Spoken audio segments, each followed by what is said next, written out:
Como saber que meu código é ruim? Meu nome é Wallace Rodrigues, sou engenheiro da computação, trabalho com desenvolvimento de software back-end aqui em Portugal e hoje eu quero falar a respeito disso. Como é que eu consigo entender e distinguir que o meu código ele é ruim de fato? O que que caracteriza um código ruim? 3 pontos de que você pode identificar que o seu código ele tem características ruins. O primeiro ponto que eu queria destacar e para mim um dos mais importantes, o seu código é ruim quando ele não atende os requisitos do produto, os requisitos de negócio. Então, se o seu código não funciona como esperado, se o modelo de negócio não é atendido e não é respeitado pelo seu código é ruim. Ele pode performar bem, pode ser um código bem escrito, utilizando os métodos adequados, utilizando a Clean Architecture, utilizando sei lá, qualquer metodologia que você ache interessante, mas se ele não atende aos requisitos finais do cliente, se ele não atende ao modelo de negócio que foi proposto por esse produto, seu código é um código ruim, porque o objetivo final é solucionar o problema. O segundo ponto já parte mais para os aspectos técnicos. Em um projeto grande, esse projeto ele requer manutenção, ele requer mais de uma pessoa dentro da equipe, então isso envolve uma leitura e uma legibilidade do seu código ser muito necessária, porque outras pessoas vão ler esse código, outras pessoas vão trabalhar com esse código, talvez em um futuro outras pessoas vão dar manutenção e não aquele mesmo programador que desenvolveu.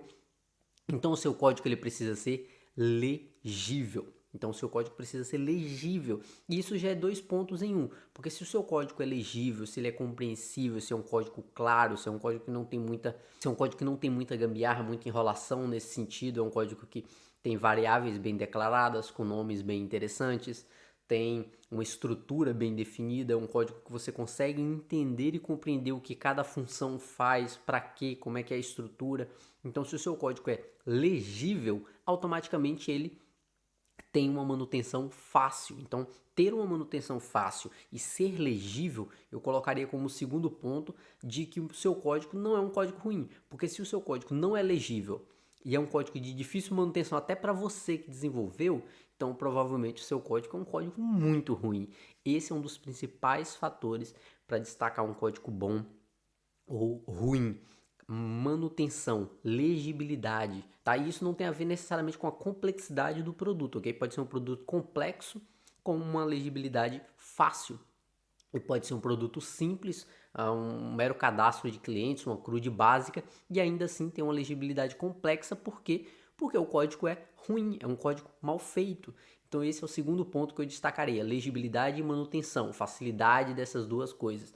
Se você não tem isso, a facilidade de manutenção e de legibilidade, seu código provavelmente é um código péssimo. E terceiro e por último, que o seu código tenha um bom desempenho. E aí a gente passa para aspectos mais minuciosos, tecnicamente falando. Por quê? Isso vai depender de diversos fatores, vai depender das regras de negócio, se o seu projeto é muito complexo e requer processamento de dados, requer a utilização de threads, requer a utilização de, não sei, de algum recurso que vá proporcionar um desempenho mais acelerado do seu projeto, um desempenho mais robusto. Se você precisa de um tipo específico de arquitetura, existem soluções que devem ser aplicadas. Por exemplo, se você processa um grande volume de dados, pode ser interessante a utilização de threads para fazer um processamento paralelo, para garantir que o seu código tenha um desempenho adequado. Se você tem uma plataforma que responde real time para o cliente, você precisa ter uma margem de delay baixíssima. Mas em outros casos, uma plataforma de cadastro, como a gente citou um CRUD de clientes, por exemplo, não requer um desempenho tão alto. Então talvez não seja o caso de utilizar a programação paralela, utilizar, sei lá, gerenciamento de fila, uma série de coisas que podem melhorar a performance do seu código.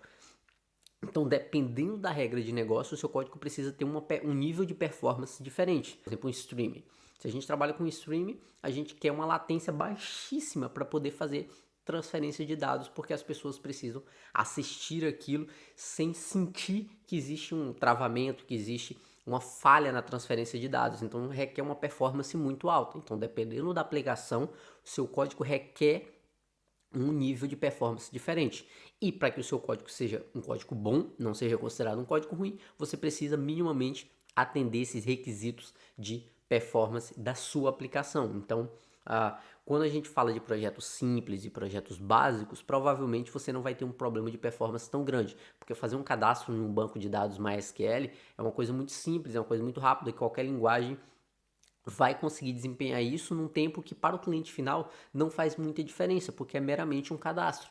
Mas outras plataformas que dependem de uma taxa de latência muito menor, isso já vai fazer toda a diferença. Então você já parte para linguagens que têm um gerenciamento de memória mais eficiente ou utiliza de artifícios que consigam melhorar a performance, ok? Então esses são 3 pontos que podem fazer o seu código ser um código ruim: não atender os requisitos do cliente, ter uma baixa legibilidade e dificultar a manutenção, e ter uma performance ruim. São 3 pontos que eu destacaria como pontos negativos, que se você não consegue cumprir positivamente esses aspectos, o seu código é um código ruim.